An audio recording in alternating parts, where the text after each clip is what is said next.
Hello everyone. As you may know, BCIS International Affairs Quarterly Review in its third issue, September 2022. This discusses thematic on state and legitimacy to reflect upon contemporary events in Sri Lanka and around the world.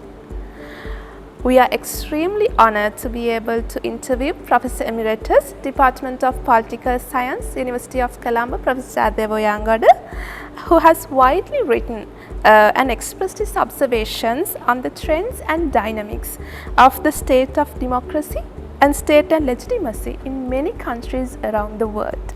Welcome, Professor Uyangoda. Thank you. To begin with, we wish to inquire from you, in retrospection, what are your observations on the recent People's Aragalaya uprisal in Sri Lanka that happened in the months of May, June, July this year? How would you describe state and legitimacy? Why is legitimacy important? Well, your question has two questions actually. First is that you want to know my response to the Aragalaya.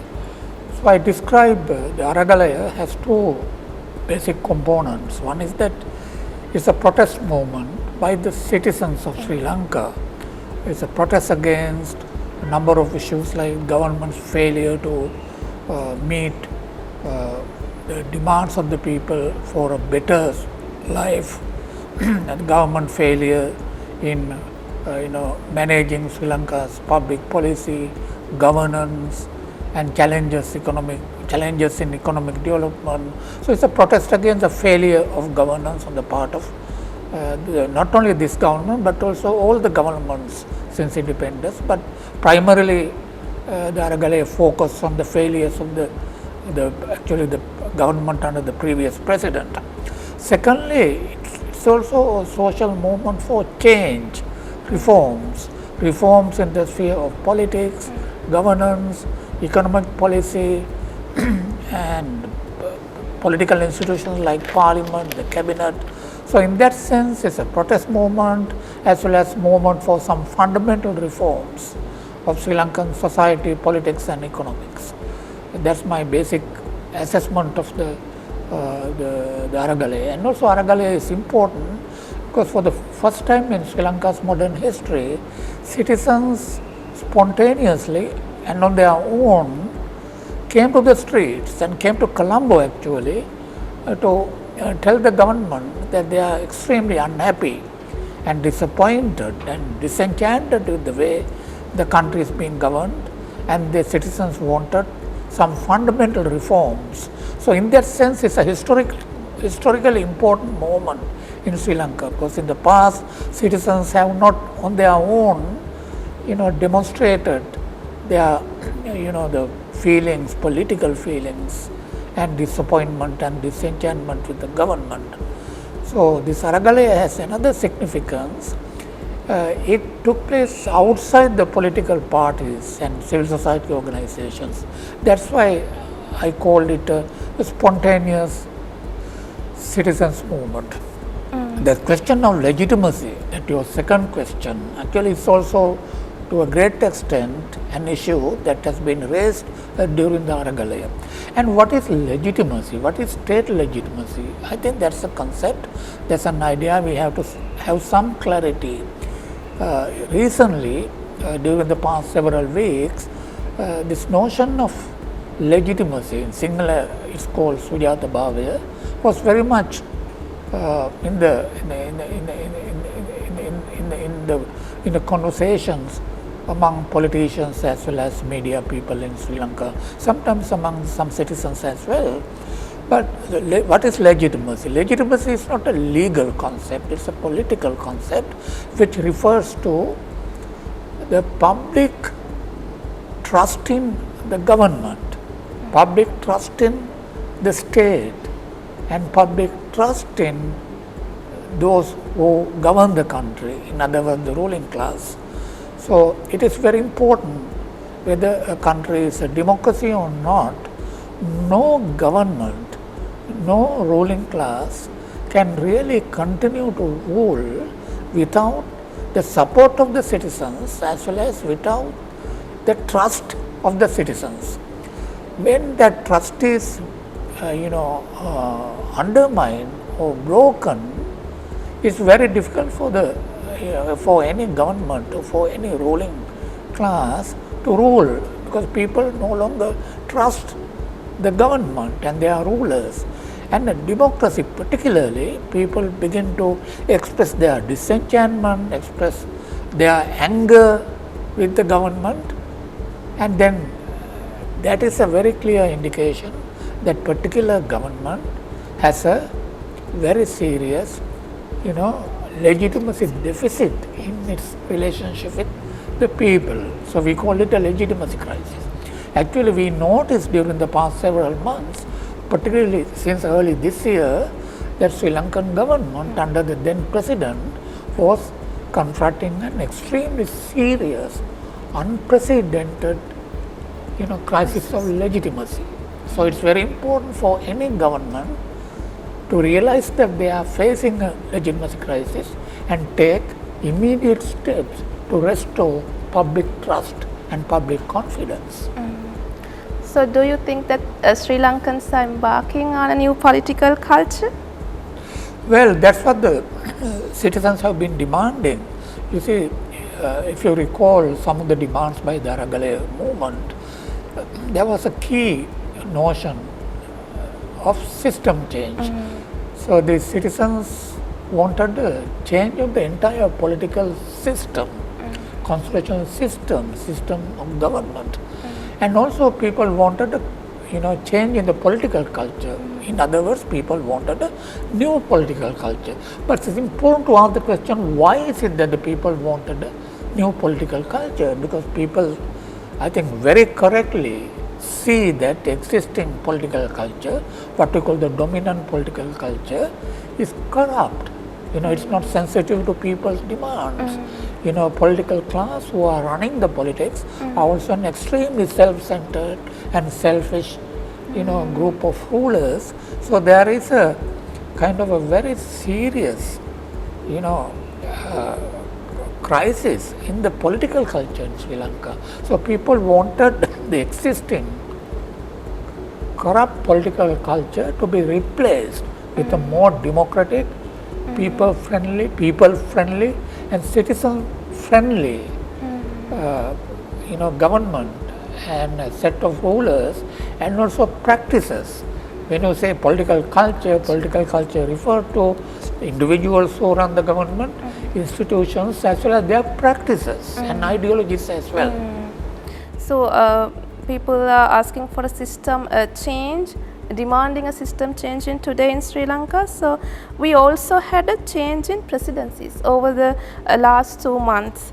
There were constant grievances expressed on the constitution as not being people's friendly. How do you see the situation now changing?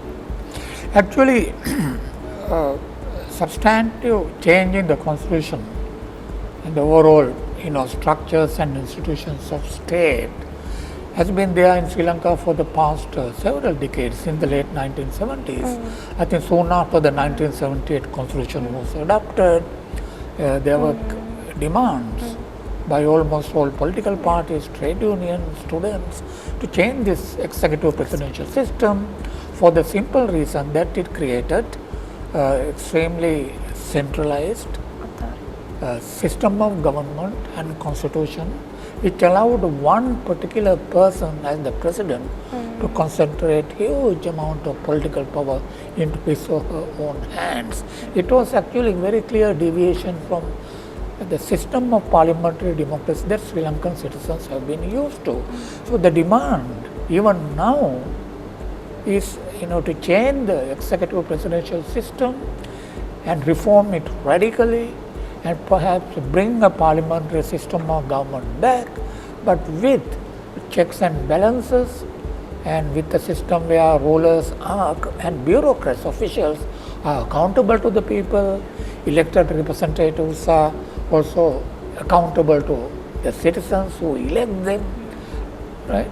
And also a system where the corruption and arbitrary exercise of power will have no room whatsoever. So, Sri Lankan citizens want a substantive change in the constitutional system, in the political system, in the ways in which country is governed. In other words, there is also a demand for what we call changes in the state-society relations, state-citizens relations. Sri Lankan citizens do not want to be mere observers or onlookers of the process of government any longer. That's what they have been saying, that for 73 years we have been doing that.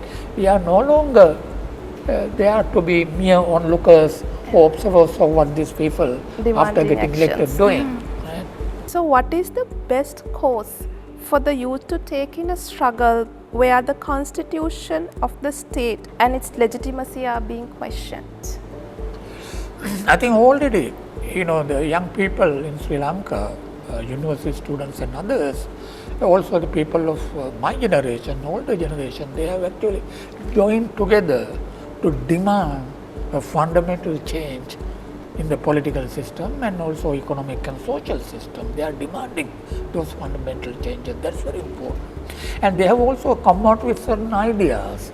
I mean, that's one of the things that has not been given adequate emphasis, during the Aragalaya. Aragalaya came out with some very, very important ideas for reform. Of course, they haven't come out with a program of reform, so with concrete, concrete ideas, but there were key slogans and key, visions for change. We already talked about system change, new political culture, and also governance without corruption and accountability. They have been demanding accountability. For the first time in Sri Lanka, now there has been a demand by people, particularly by the youth, that those who are responsible for Sri Lanka's economic crisis should be actually made accountable. So the notion of accountable governance so far has been, confined to, slogans and rhetoric. Now the youth, particularly in this country, are demanding that, those who make economic policy, right, are also accountable. For the first time in Sri Lanka, the concept of economic crimes now is being talked about. Even UNHRC High Commissioner's, report in Geneva yesterday, they were talking about economic crimes and who are responsible for economic crimes. So very interesting, from the point of view of the citizens, you can see in Sri Lanka, there's something like a paradigm shift in their understanding of politics. That is, I think, one of the most important, democratic developments from below we can see. Actually, Sri Lanka has a very interesting paradox. At the level of the government, at the level of political class, at the level of elites, they have been destroying democracy in Sri Lanka, whereas people, the ground, citizens, peasants, workers, students, women, they are now demanding, to bring back democracy in Sri Lanka. So this is a very exciting historical moment in that sense. Unfortunately, we can see that the political elites are now getting scared about these demands coming from below for better democracy. So according to your point of view, what are the priorities of the democratization of Sri Lanka? I think that's an important, very important question, because it's a part of the agenda for, change, positive transformation of Sri Lanka's politics and society. Sri Lanka unfortunately has been having kind of very weak democracy since the late 1970s, because Sri Lankan democracy has been constantly in retreat. We have been having 5 decades of de-democratization. So what we require at the moment, in this historical moment, is an agenda and commitment for re-democratization. So we have 5 decades of de-democratization is more than enough. We need actually a new phase of re-democratization that requires firstly a fundamental and substantive change in the constitutional order, constitutional system. That's why people have been demanding the abolition of the executive presidency and also bringing kind of a reformed parliamentary system back to Sri Lanka's political order. So I think in the agenda for democratization, rather re-democratization, re-democratizing the constitutional order is one of the top priorities. And of course, then we have a political institutions have to be re-democratized too, starting with parliament. Parliament is no longer representative of the people. And during the Aragalaya, that was one of the most important points made by citizens, because our MPs, most of them are representative of not the people, but the rich, businessmen who fund their election campaign. Or they are representative of their friends and families, not the electors, not the voters, not the citizens. So citizens are demanding that there has to be a fundamental rethinking about how Sri Lanka's representative democracy and parliamentary democracy works. So we have to have some, project of re-democratizing parliament and electoral democracy. And look at the political party system. Political parties have been totally taken over by either few families or few members of the same family, or by this elite or business elites. So political parties are no longer the democratic links between citizens and the government.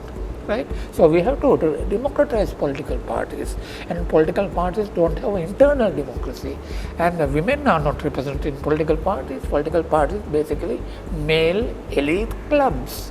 So it has to be changed. And then citizens' role in governance, and Sri Lanka unfortunately has had a kind of a decade system of electoral democracy in which political class consider people, citizens, as mere participants in an electoral process. They vote once in 5 years, and then that's enough. No, now Aragalaya is an indication that no, Sri Lankan citizens no longer want to be passive citizens. They want to be active members, active participants, and active citizens in the governance process. So we have to think about new democratic institutions where citizens have continue to play active role in politics. And it's a question of accountability.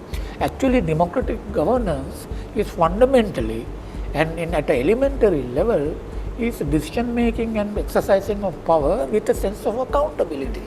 So Sri Lanka, everybody knows that our bureaucrats, our rulers, our politicians are only accountable to themselves, not to the people. So we have to have accountable governance, and we have to have a strong systems of accountability. And that's one way to deal with the question of corruption, and also this question of checks and balances. We have a systems in the late 1970s, a political system, constitutional system, in which people who exercise power their power is not checked, it's not balanced. So we have to have a strong system of checks and balances. You have to maintain a democratic essence of parliament, the cabinet, and institution of government, even the judiciary.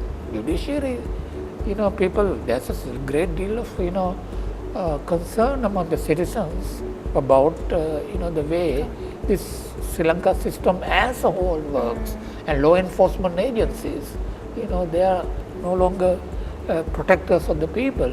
So in every level of exercise of power, I think openness, transparency, accountability, and checks and balances are extremely important for a re-democratizing project in Sri Lanka. That's what citizens have been demanding.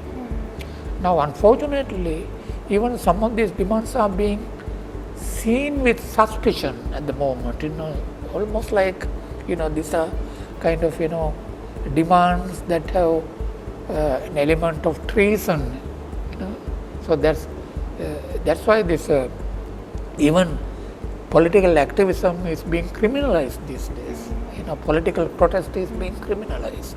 So that's an old approach to government, not the democratic approach. Kind of illiberal, undemocratic approach to citizens. That has to be changed too. So attitudes of the rulers have to be changed to recognize that actually citizens are their masters.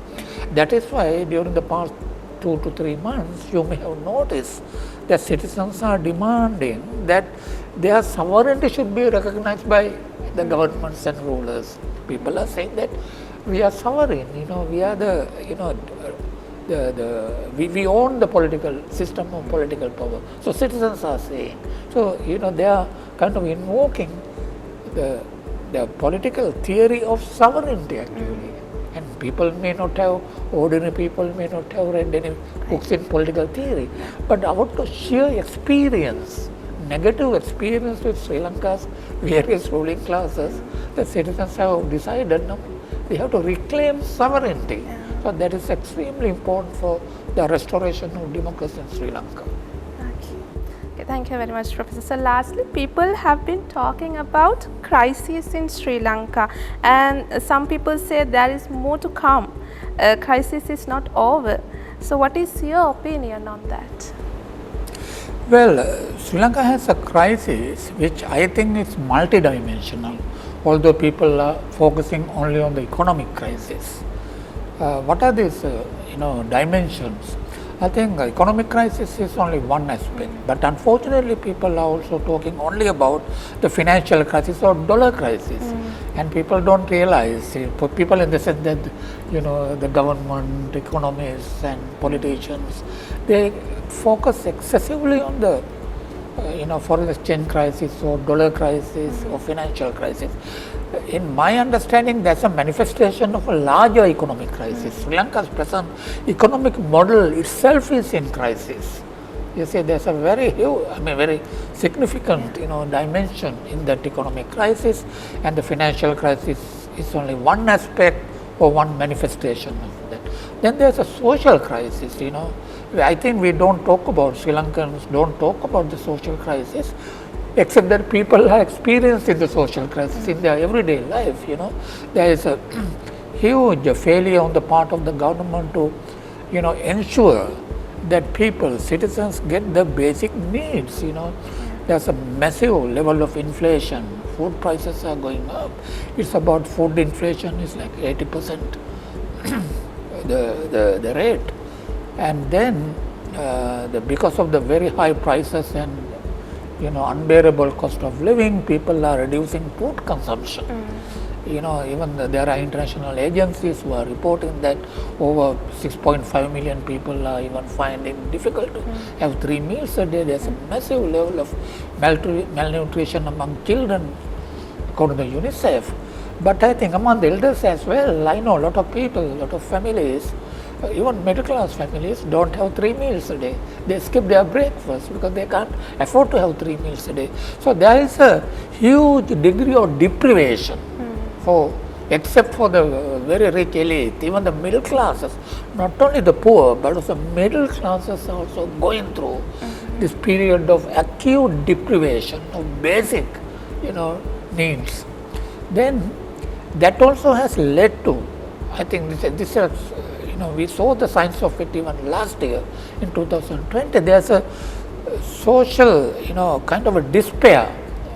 People have elected a government hoping that the government will resolve problems, but the government actually not only ignored people's problems, but also exacerbated, because of the wrong policies, people's problems, particularly the farmers, agrarian crisis.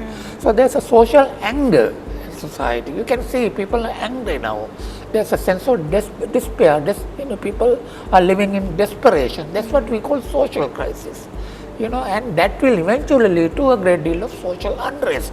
So we were talking about Aragalaya. Aragalaya, for the first time, it became the expression of a deep-seated social crisis based on economic crisis. Then of course there is what one may call a governance crisis, a failure on the part of the government to do the basic job of governing. So there's a serious question, serious crisis. Even now, even after the change of the president, we can see the consequences of the governance crisis, and all the symptoms of that crisis are there, because governance crisis is not being addressed. Because to address the governance crisis, we have to have deep democratic reforms. Our parliament, our cabinet, our office of the president, and the bureaucracy, all are, and political parties, all are active parties to that governance crisis, but there's very little recognition of that dimension, governance crisis. Of course, these are the dimensions of this crisis. That's what I call multidimensional. One leads to the other. They are kind of interwoven. So unfortunately, the primary focus at the moment on the part of those who are in power is to resolve one aspect of that crisis, that's the financial crisis. Okay. So that, what one can see objectively is that if all the dimensions of the crisis are addressed constructively, I think that there is, only option we can have, that's the further exacerbation of the crisis in all its aspects. Thank you so much, Professor Uyangoda, for that insightful and enlightening views on the socio-economic crisis of Sri Lanka. We are extremely grateful for your time given to the BCIS International Affairs Quarterly Review video segment of Volume 1, Issue 3 on the thematic state and legitimacy. Thank you, Professor. Thank you.